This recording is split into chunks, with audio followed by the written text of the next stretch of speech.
Welcome back. In this video, we're going to be taking a look at compositing techniques using smart objects and layers in Photoshop. First, make sure you have your project open to your afterworking.psd file like we have here. And this is the exact place where I left it in the last video with our texture applied.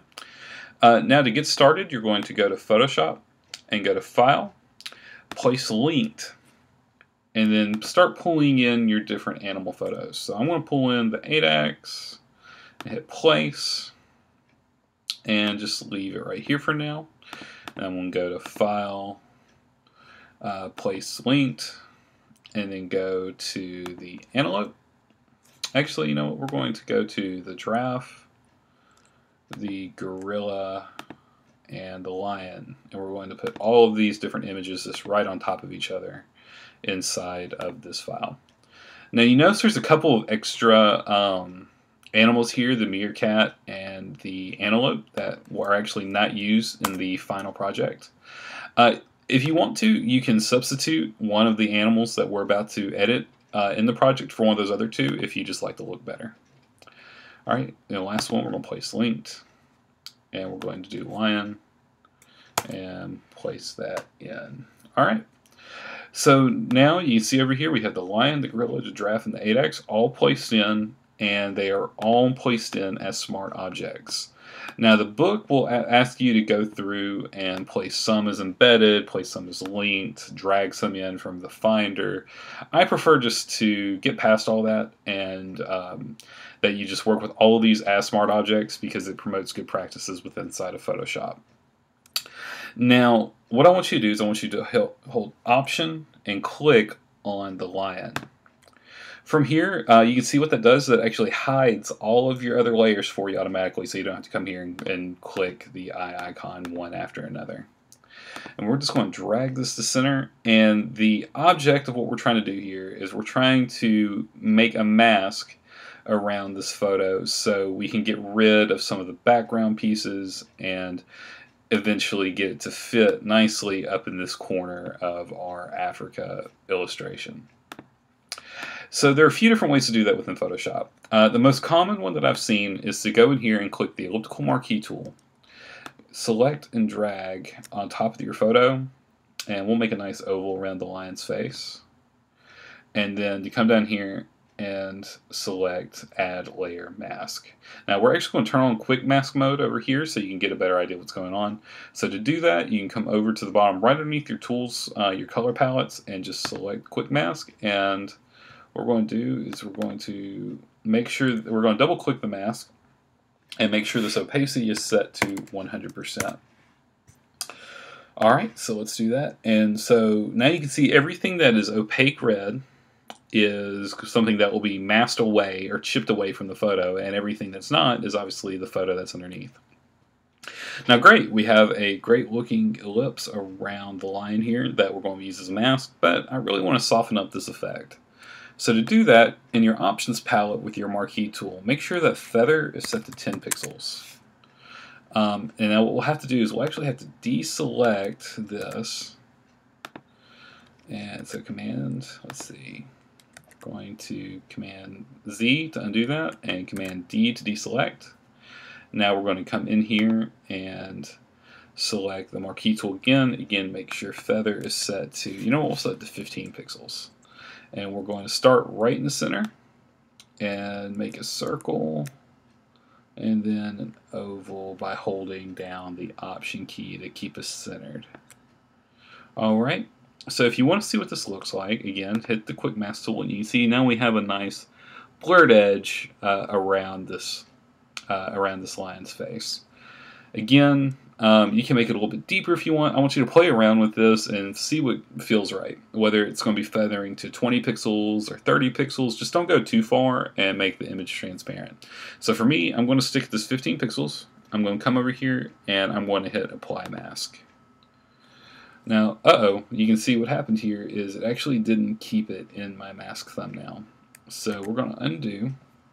We're going to come in and make sure that this is in fact selected by hitting Q on our keyboard and going back to standard mode, and then coming here, applying add layer mask, and now you can see that it is nicely feathered around the edge, and we now have this photo feathered. Now from here, you can just hit the hide tool, and next we're going to bring up the 8-ax. Now, for this one, we really just can't make an oval, because then we would show a lot more of this background, and that's something we don't want to do. But to get started, what we can do is we can do a very similar process to last time, and go in and use our marquee tool to create a solid rectangle around the 8-ax with a little bit of a feather. So to do that, again, come back to your marquee tool, hold down and drag over to get to your rectangular marquee tool.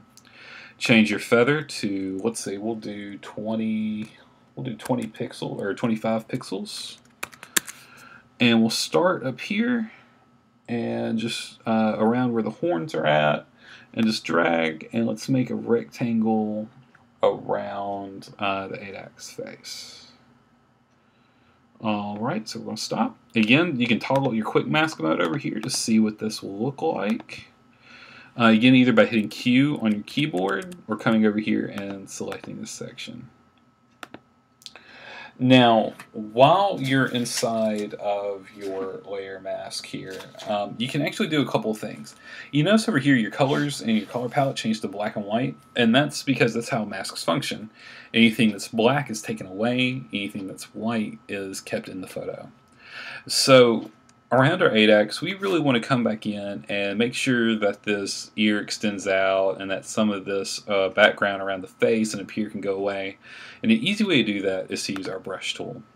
Now, mine is a little large. It's set at 1500 pixels, so I'm going to come down. I'm going to set this at 50 pixels with 0% hardness. Now, I know we haven't worked with the brush tool before, but what this means is the harder the brush, the harder the edge, and the more opaque that edge is. So here you can see in my different previews, you have one with a very feathered edge. This means that the hardness is set to 0. And you have one with a very opaque edge, and this means that it's set to 100%. So when I come back over on top of my photo, you can see my cursor has changed to this dot. And if I start clicking in here, you can see that I am actually adding to the mask, which is, again, my red area. Now, for detail work, the size is fine. If you want to go a little bit larger to block out some of these bigger areas, it's fine. Just hit your square bracket keys, the left square bracket key to make smaller, and the right square bracket key to make larger. And you can come in here and then brush around until you get the appropriate setup. So I'm going to come in here. I'm going to come in here and make this a little bit smaller and take out some of this area right beside the ear and the horn. I want to add back a little bit of this here by switching my colors, where it's black and white right here, hitting the little switch arrow to white, and coming back and adding back some of this ear area. And again, I'm not looking for pixel perfection on this, so if you have a little bit of the background showing, don't worry. This is all a learning process, and I just want to make sure you can use the tools correctly. So we're just going to continue this process by coming here around the other horn, coming up through here, coming over by the eye and going down. And let's see, we can block out that area. And then come down by the cheek, take that out, and finally come up right underneath the mouth and just fill this in. And alright, from here we can just round this out. We need to make sure this other ear is showing right, so we need to hit either X on our keyboard or click this little arrow to change back to white, and we're going to come in here, bring this back a little bit, and you can see I've left a little bit too much. So again, switch back to black, and just clean that edge up nicely like we have there. Now you can hit Q again, and you can see that it has kept your selection, and if you're happy with that, come in here again and hit the quick mask tool. And alright, you now have this mask set up, and it looks pretty good. I do see one little area that we need to clean up right beside this eye. To do that, after you've already made a mask, just make sure that your mask layer is selected. This is this little black square right here with the 4 white areas around it. Make sure that's selected. Click your brush tool and bring back the hardness all the way to 100%. And you see you can click through here and really clean up some of those edges if you need to. And there we go. All right, so now we have the attic done, and now we need to do the gorilla. Now, the thing, if you notice about the gorilla photos, it's very similar to the lion photo we used. The subject has a pretty circular area that we want to capture right here. So rather than go through and create that layer mask all over again, you can come up to your lion layer and just hold the Alt key, click, and drag down to your gorilla layer to create the same mask. And there you go, it's done for you. So this is a great way, if you're using a lot of similar shaped masks over and over, this is a great way to go about copying those without having to draw them each and every time. And finally, we have the giraffe. Now, the giraffe is a little bit trickier because it is such a unique shape that we had to come through here around the mouth since we're working with the profile, and we had to come all the way up here by the horns. Now, to make this a little bit easier, I'm actually going to not use the marquee tools, but I'm going to use the lasso tool. Now, the lasso tool, the polygonal lasso tool, and the magnetic lasso tool are all different ways to make a selection that's more freeform. So using the lasso tool, I'm just going to come right here, and it's very similar to the freeform pen tool. You're just going to come in here and make a pretty general selection around the head. And again, you don't have to stay super tight here because we're going to be feathering the selection out and working with it. And if you're having some trouble with your trackpad, like I'm having here with it going back and forth, that's fine. I'll show you how to correct all those in a moment. We're going to come around here, come around the ear, come around the mane, come up and around and hit and just let go. And you can see it made our selection there. We're going to feather this by 25 pixels. And here, we're actually going to click the Refine Edge dialog. And what this does is this lets you look at the radius and lets you play with the feathering here as well. So you can come here and feather the selection a little bit to make it a little bit softer. Alright, so here we're going to hit OK, and you can see it feathered out your selection for you. And just like everything else, we're going to make sure the draft layer is selected, and we're going to click Layer Mask. Alright, so the only thing I would do with this is I would come back in with your brush tool and clean up these edges. Make sure your brush tool is set to a soft brush, not a hard brush. And come back here and clean up these edges and have that blend a little more smoothly. And let's see, we'll clean up a little bit down there, and there you go. So now we have all four of our animals created, and now it's just a matter of rearranging them where we want. So we're going to take the if we reference our book for a moment, you can go to page 294 and look at the thumbnail, and you can see how these are arranged. So we can tell that the lion is kind of placed up in this corner. The gorilla is kind of sitting right beside him. Let's see, right in the center, and it looks like he is above the lion. So to rearrange in your layers palette, just click the gorilla layer and drop it one above the lion layer.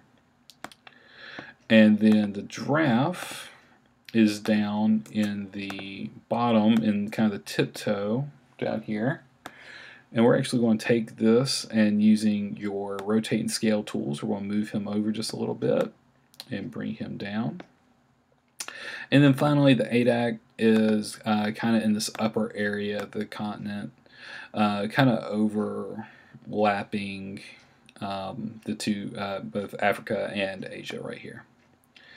Alright, so we're getting really close to finishing the stage. The only thing that, if you notice, if you look at the final, is that our edges of the lion and the gorilla and the giraffe and the ADAC all go over the map, and they're not supposed to. A real easy way to solve this problem is by using clipping masks. Now, to do this, you can just make sure that your ADAC layer is selected, hold the Shift key and go up to Gorilla and select all four. Then right click, and we're going to create clipping mask. Uh-oh, you can see that we've hidden all the different layers here. And this is because the way clipping masks work is it's trying to add these clipping masks onto a shape layer that already has all these other effects, from the color overlay to the gradient overlay to the pattern overlay. And with all these different effects applied, it can't tell where these different objects are supposed to be overlapping the main shape. So to fix that, it's real simple. Just select the Africa layer and go to Layer and Layer Style and Create Layers. Some of the aspects of the layers cannot be reproduced as layers. That's okay. Just hit OK. And now you can see that all of your different effect layers have been changed into a layer themselves, including color fill, gradient fill, and a pattern fill, and have become a clipping mask just like the gorilla, the lion, the giraffe, and the 8-axe. Alright, so now we have the animals successfully layered into our map. We have them successfully masked with our clipping masks. And this is actually where I'm going to stop the project for now. From here, you do have stage 3, which starts on page 292 in your text. I want you to try to complete the rest of the project on your own, covering different things like more texture layers, how to work with adjustment layers like we've done before, and how to work with gradient fills. If you run into any problems in stage 3, please let me know by finding me through Moodle or emailing me at pferris@mc.edu. If you